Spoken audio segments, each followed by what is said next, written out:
lyrics. And then you had mentioned movie comparisons to Everything Everywhere All at Once, some of the narrative stuff. And as far as I'm aware, the theory that we both continue to share is that this album takes inspiration in its structure from The Wizard of Oz. Of course.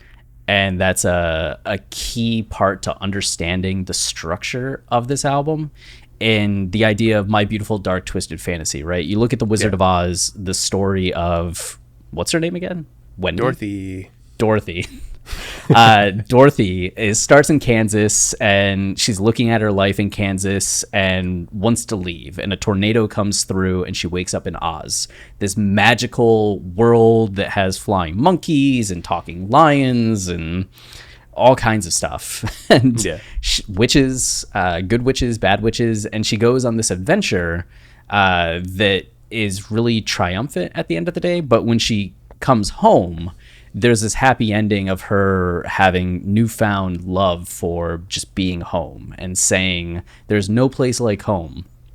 And you don't know at the end if Oz was real or not. There's this little hint that maybe she just passed out from the tornado and had a dream, and that's all that it was. So Ye's kind of riffing on that idea of fame and celebrity and the life that he's living being this kind of Oz, where the first few songs you start off in Kansas, right? And after Power, you have the transition into All of the Lights, which is now this world of fame and celebrity, Ye's Oz, that lasts from All of the Lights all the way through kind of Lost in the World. Right. And when you get Who Will Survive in America, it's his version of There's No Place Like Home. And this idea that kind of antithesis to Dorothy, where she's happy to be home, Ye's looking at it as like, no, this place is kind of awful, isn't it? And it's going to like maybe end all of us. Yeah. So it's a darker Wizard of Oz. That's I mean, I was sitting here thinking while you were talking, and just thinking about Donda and how much of a different place he is in relation to fame.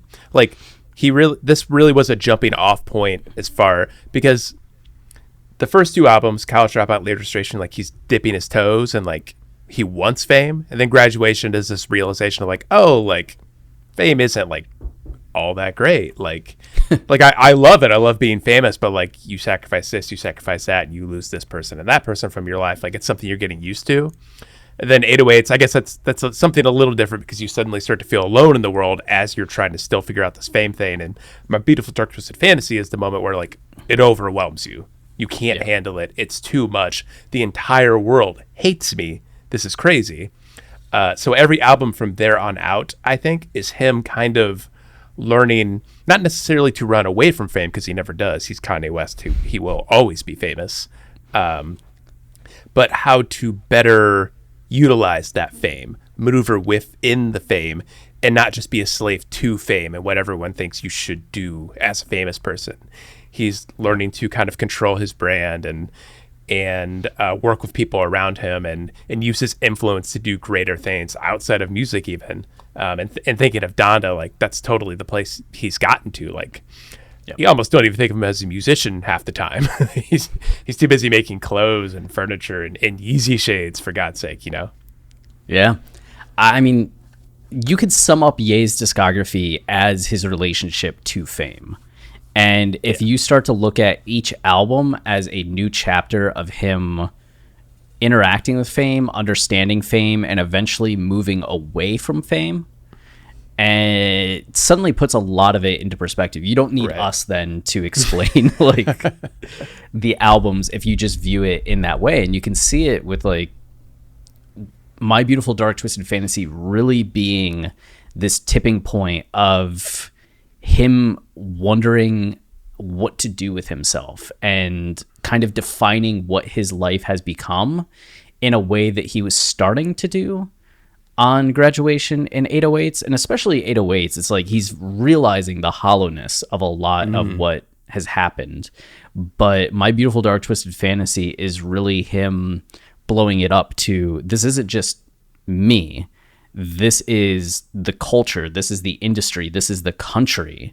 And we need to start talking about this. And might need to figure out a way to survive Right. in this place if I'm going to make it. And you see Yeezus being the first rejection of it. And Totally. every album after Yeezus is him like kind of taking another step to this distance of how can I make it so fame or celebrity or this country can no longer have the same power over me that it did during that 808s and My Beautiful Dark Twisted Fantasy era. Yeah. Obviously his refound Christianity has been a big part of that, his relationship with God, and finding something more nurturing and comforting while he goes on that journey, and shedding some light on what is the darkness of fame. And he goes through all the motions that I think are typical of that journey. Like he's really started to get back in tune with God and like the life of Pablo, and then even further on Yake and Kitsy Ghost, and then, fully on Jesus is Key. And it's just, that's all it is. This progression to Donda that finally feels like a mix of everything. Like it's him really figuring it out and figuring out his place in society, carrying out the way his mother raised him. Like he finally feels like he's gotten to this point.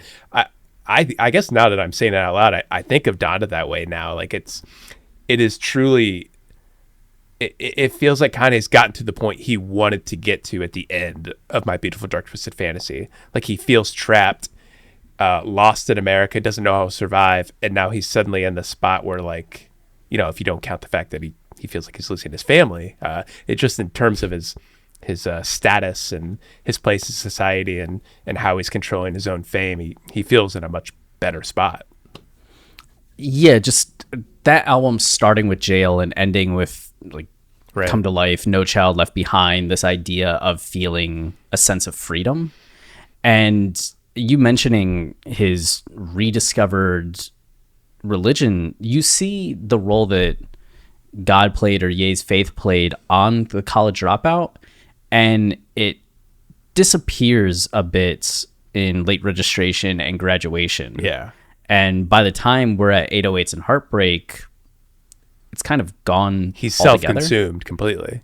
Yeah. And My Beautiful Dark Twisted Fantasy, I think the biggest demarcation to the albums after My Beautiful Dark Twisted Fantasy and the albums before is the role that faith and God and religion plays. Because even on Yeezus, we talk about how the first song, On Sight, has that interlude. And the interlude in the midst of that harshness is this gospel interlude that talks about God will give you what you need. It may not be what you want. And that attitude comes back in at the very end of the album with Bound 2. And you get the sonic match between the gospel-y sound of the interlude and On Sight with the gospel-y sound of the music on Bound 2. And even during the Yeezus concert, Ye made sure that he had God come out, or Jesus come out, and have him remove the mask that he had been wearing for the whole performance leading up to that point, and made Bound 2 this big revelatory, like, light shining down. Jesus comes back out. The interlude played over and over again at the very end of the show. It's just like, he Crazy. introduced that aspect of God saving him, redeeming him, pulling him out of the darkness on the very next album. And even though we don't think of Ye's like religious rebirth so much in that 2013 to 2016 period, we tend to think of it more so with that 2018, 2019 present day. I mean, he really, after this album, when he was looking for a way to survive, turned back to faith and has just like album after album been finding his voice in that way. And it crescendoed with Donda. Not so much Donda 2. That was a very different tone. But Donda. If we can even consider Donda 2 released. I know. I feel bad because I keep talking about it not being released, and then Alex Klein, who created the stem player with Ye, always retweets comments that people say back to me like, it released on the stem player. That's a release. Yeah. All right. I'm like, people can have that. For the purposes of this show, it is not released. So let's just put it that way. Yeah. I like what you're saying though. It's this reattachment to God that kind of starts after this album. It makes me think what you were saying about 808s and how self-consumed it is and how God isn't really part of it. Like that continues on in My Beautiful Dark Twisted Fantasy, but he starts taking like the baby steps towards something like Jesus. Like he starts bringing people into his life. He starts becoming a little bit more open and I think willing to tackle the issues of fame and loneliness, and that maybe he wasn't ready quite to take on 808s and Heartbreak, where he's just steeped in depression and loneliness. Like there's nothing I can do about it, and this is where I'm at. My Beautiful Dark Twisted Fantasy, like the Yeezus spirit kind of comes out a little bit. Like it's starting to break out, yet it's also really hard and really consuming, and it's yucky. Like that mix of like bright and dark throughout the album. It's just incredible that someone can pull that off. That has to be like the toughest thing to talk about subject matter so dark and so forlorn and depressive, yet make it kind of blow up and be colorful and it just powerful, become music like you've never heard before, music you can dance to, music that you can run to. It's such an accomplishment. Really, it truly is. And there was just something to that idea of, on 808s, I think that there's a groundedness with College Dropout, Late Registration, even Graduation, even though that starts to have some inflation, like with Barry Bonds or Can't Tell Me Nothing. The ego is kind of starting to take over and make things dramatic. But on 808s and Heartbreak, you have a song like Welcome to Heartbreak, where Ye's very honest about feeling lonely and isolated, and he's just like poignant and telling you exactly what's wrong. Right.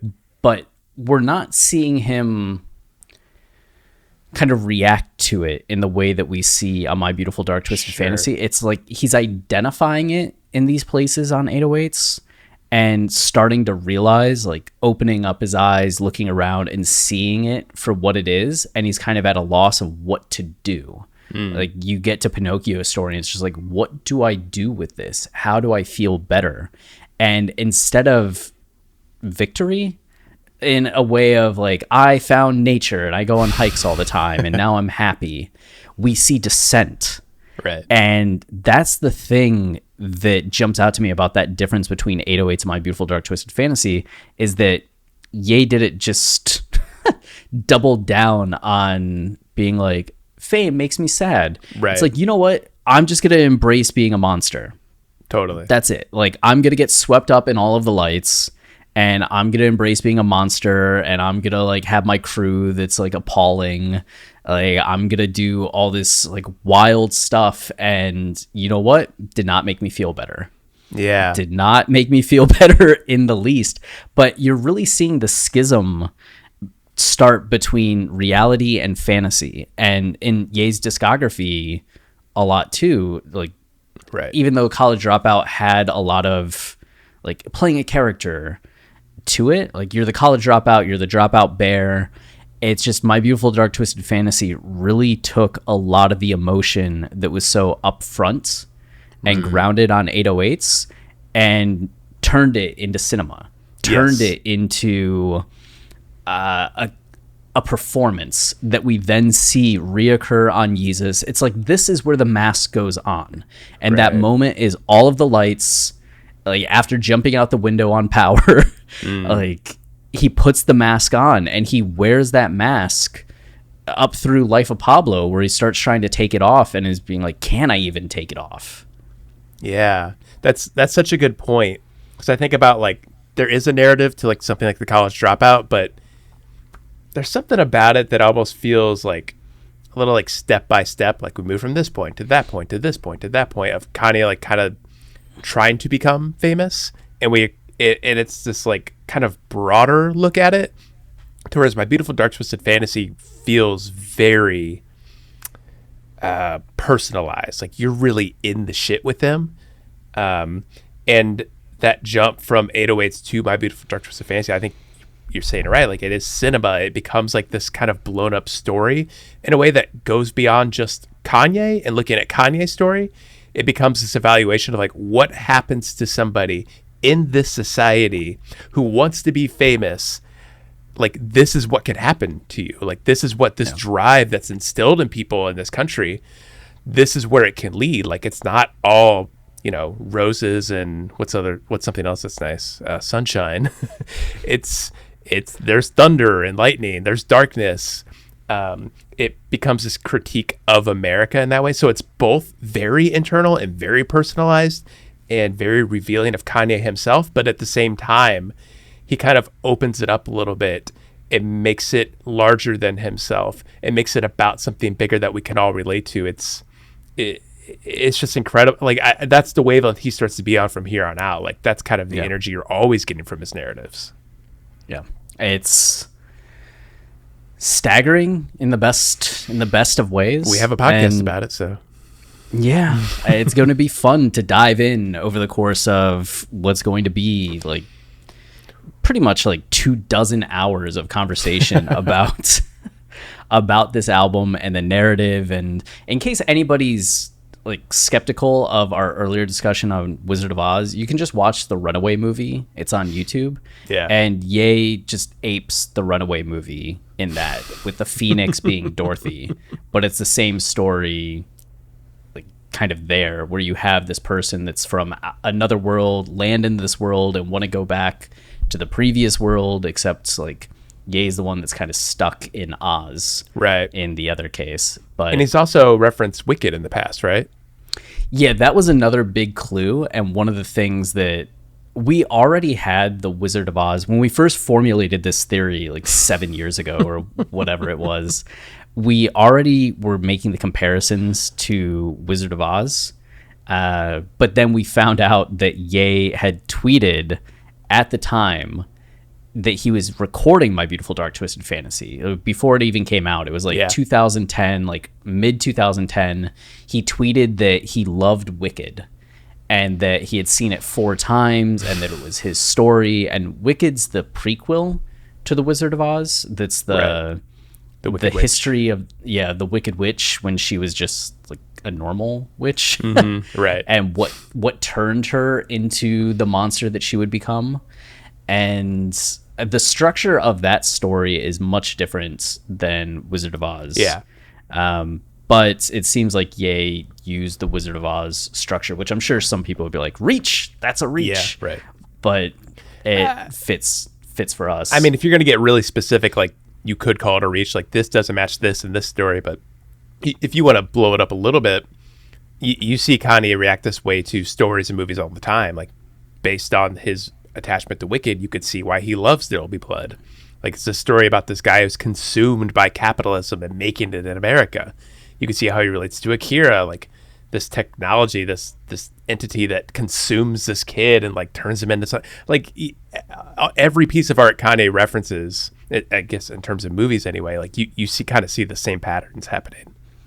Yeah, and it's something where it's easy to go from him looking at Wicked and just rewatching Wizard of Oz and being like, hey, that's what yeah, right. It's just like one step. It's not like we're saying that he loved Wicked and then saw some like YouTube video that has 5,000 views that made like one comment and he's referring to that, which led to this whole other movie. It's like Wizard of Oz is a big thing. Yeah.